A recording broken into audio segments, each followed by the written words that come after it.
नमस्कार। मुग्गल sir YouTube study channel आपका हार्दिक स्वागत करता है।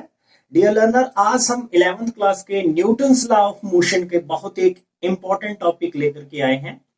टॉपिक का नाम है बेंडिंग ऑफ साइक्लिस्ट। उम्मीद करूंगा इस टॉपिक के बाद एक टॉपिक और कवर करूं।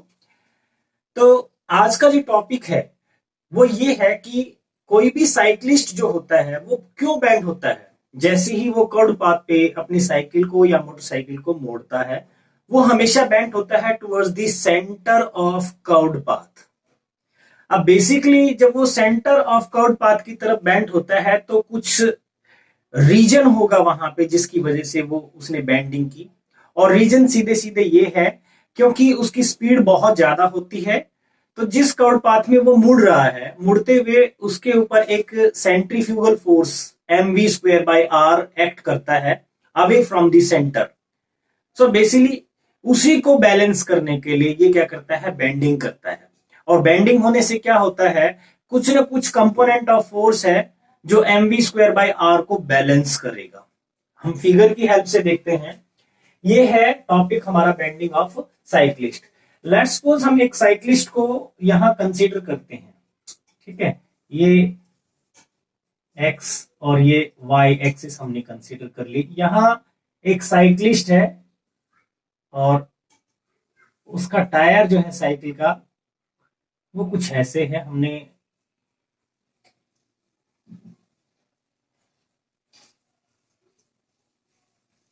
ठीक है, ऐसे कुछ साइकिल होगी और ये साइक्लिस्ट जो है अब बेंट हुआ है।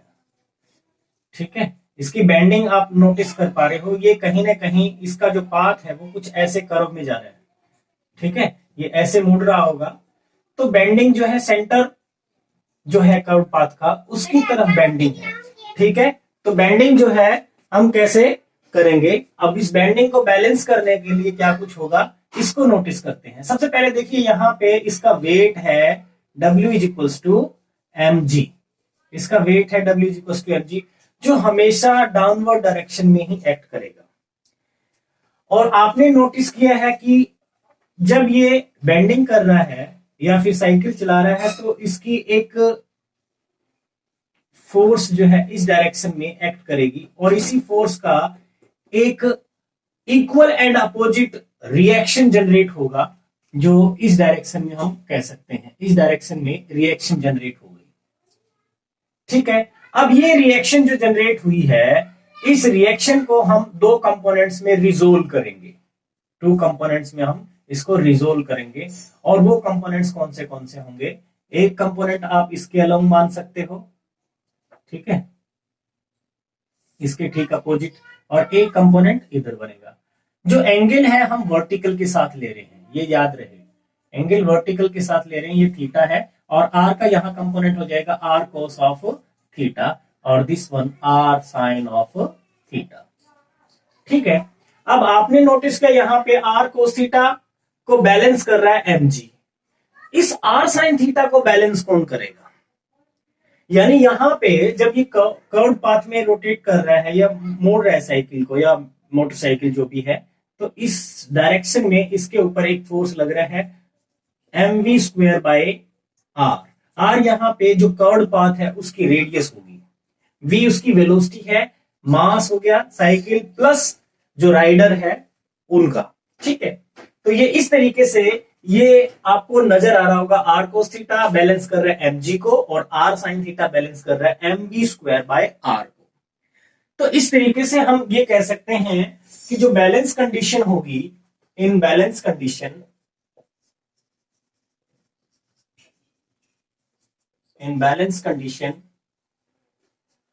clearly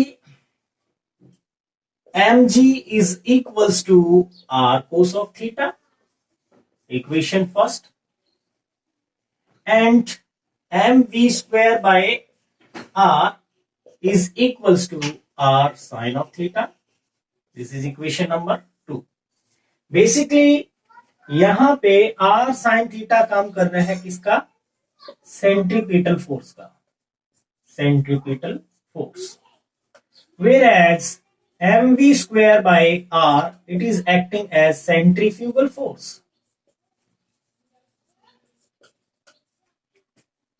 To keep the cyclist in balanced condition, these two forces must be equal and opposite. That's why these equations are dragged. Now, dividing equation 2 by equation first. Equation 2 को हमने first से divide किया तो हमारे पास term आ जाएगी mv square bye r divide by mg again r sin theta divided by r cos of theta. R will get cancel, m will get cancel. So this will be equals to tangent of theta.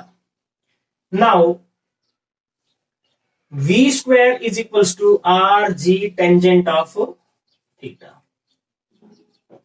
और जो velocity है minimum velocity उसको कितनी रखनी पड़ेगी so that कि वो skid ना हो या गिरे ना, तो उसके लिए हम ये कह सकते हैं v maximum should be less than equal to under root rg tangent of theta. ठीक है, this much is the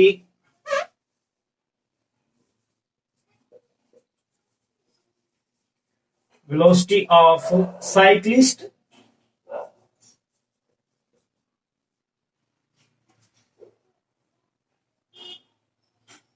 which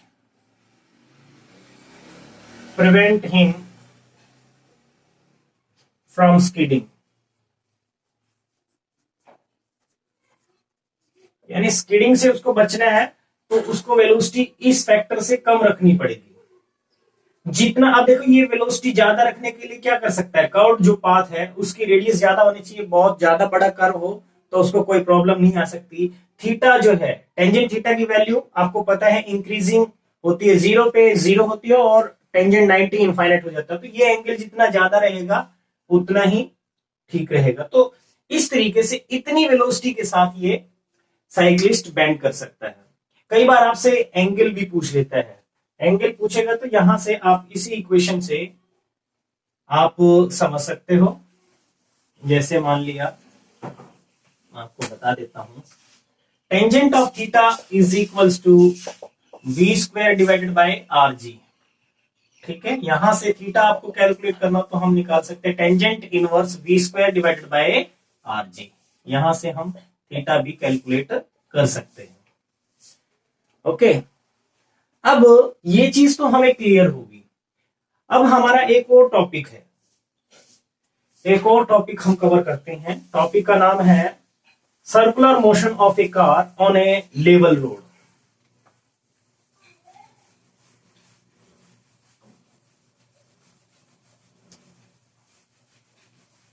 important topic है ये, जो भी हम टॉपिक अभी कवर कर रहे हैं ये अच्छे हैं, अच्छे न्यूमेरिकल्स भी यहां से सेट हो सकते हैं।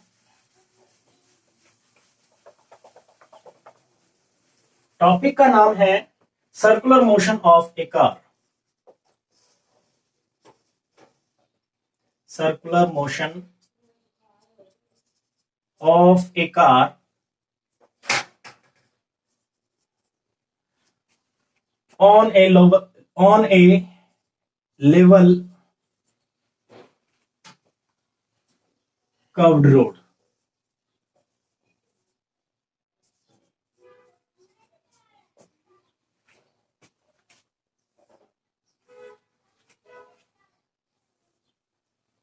ठीक है, अब इसमें हम जो है जनरली ये सपोज कर लेते हैं कि ये कोई रोड है, कर्व्ड रोड है, ठीक है, लेवल में है ये।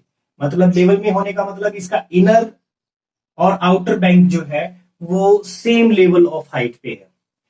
और लेट्स सपोज हमारे पास यहां एक कोई कार है,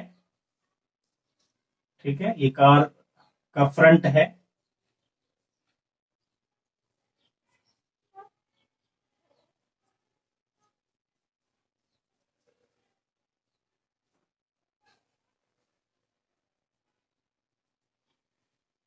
ओके, ये कार का फ्रंट है। और हमें जो एक्चुअल में करना है वो क्या है, या कोई ड्राइवर होगा लेट्स सपोज, इसका जो वेट है वो हमेशा डाउनवर्ड डायरेक्शन में एक्ट करता है from its centre of gravity mg।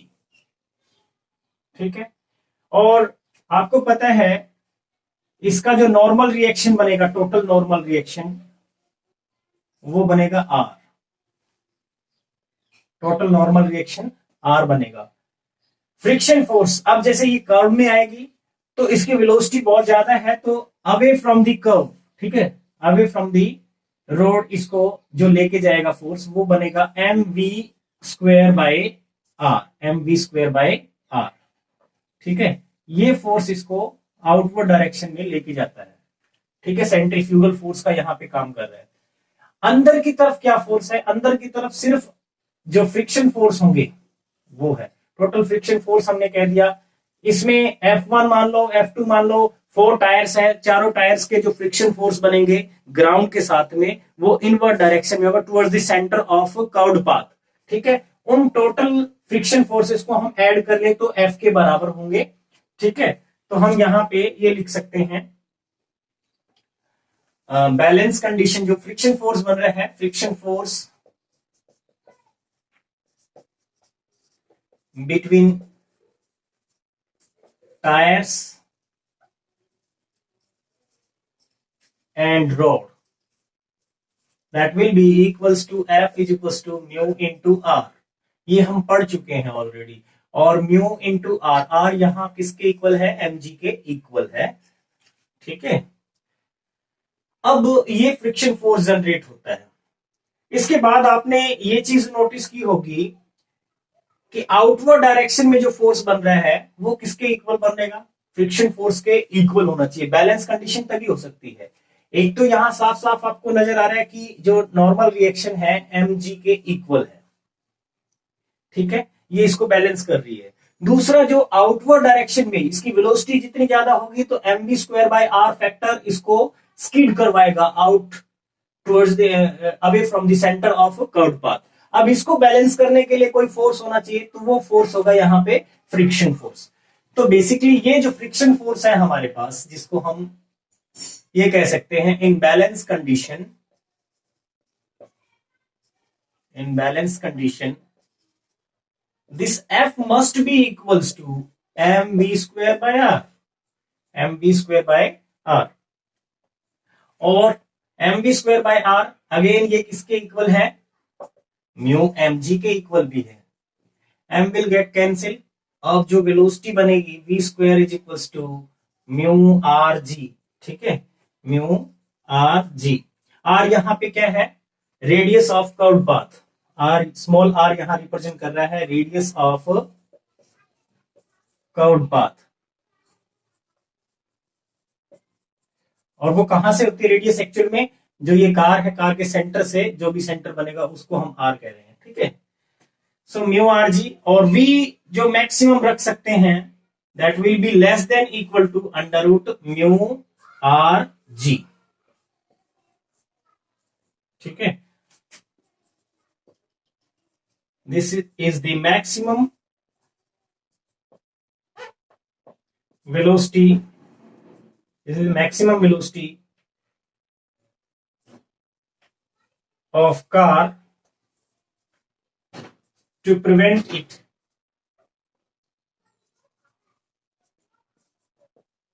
from skidding।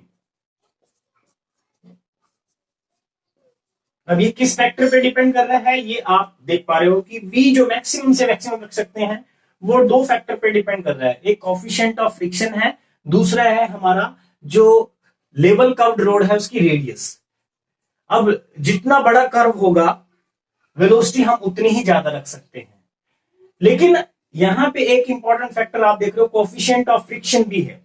Level curved road और जो टायर्स हैं कार के, उनके बीच में फ्रिक्शन फोर्स जितना ज्यादा होगा ये वेलोसिटी हम उतनी ही ज्यादा रख सकते हैं। बट ये कोफिशिएंट ऑफ फ्रिक्शन, अब हम ये कहें कि लेवल कर्व्ड रोड जो है अगर फ्रिक्शन लेस हो, फॉर फ्रिक्शन लेस सरफेस, अगर ये फ्रिक्शन लेस हो जाए तो क्या होगा, तो आप नोटिस करोगे कि जो वेलोसिटी है वो भी जीरो रखनी पड़ेगी हमें for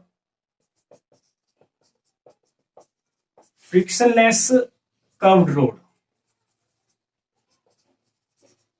mu is equals to 0, so we maximum जो हम रख सकते हैं that will be less than equal to 0, ये कंडीशन आएगी। बट हमें पता है कि कोई भी सरफेस कितना भी फ्रिक्शनलेस क्यों ना हो, उसको हम आइडियल नहीं कंसीडर कर सकते, उसका कुछ ना कुछ फ्रिक्शन जरूर होगा, कोफिशिएंट ऑफ फ्रिक्शन 0 ना होकर के कुछ ना कुछ वैल्यू होगी, ठीक है। तो यहाँ पे जो मैक्सिमम फ्रिक्शन, मैक्सिमम वेलोसिटी जो रख सकते हैं वो 0 के आसपास में रहेगी, बहुत स्लो उसको मूव करवानी पाएगी, अदरवाइज क्या होगा, the car will skid away from the road, ठीक है। सो ये है बेसिकली दो टॉपिक जो आज हमने कवर किए, मेरे ख्याल से बहुत अच्छे से आप लोगों को समझ में भी आए होंगे। उम्मीद करता हूं कि अगर आपको समझ में आए हैं तो जरूर से जरूर आप अपने फ्रेंड्स को ये चैनल सब्सक्राइब करवाएंगे। मैं आप लोगों पे ही डिपेंडेंट हूं, आप मुझ पे डिपेंडेंट हो, काम इसी तरीके से चलता है। वीडियो को जरूर शेयर कीजिए, लाइक कीजिए, कमेंट कीजिए, अपने जितने भी ग्रुप है, आपके सोशल मीडिया ऐप है, फेसबुक है या इंस्टाग्राम है, उस पे भी इस वीडियो का या अपने चैनल का लिंक जरूर शेयर कीजिए, so that maximum students can get benefit of these lectures. So बने रहिए, नेक्स्ट लेक्चर में फिर हम कुछ इंटरेस्टिंग टॉपिक के साथ आएंगे। Thank you, have a nice day, good luck.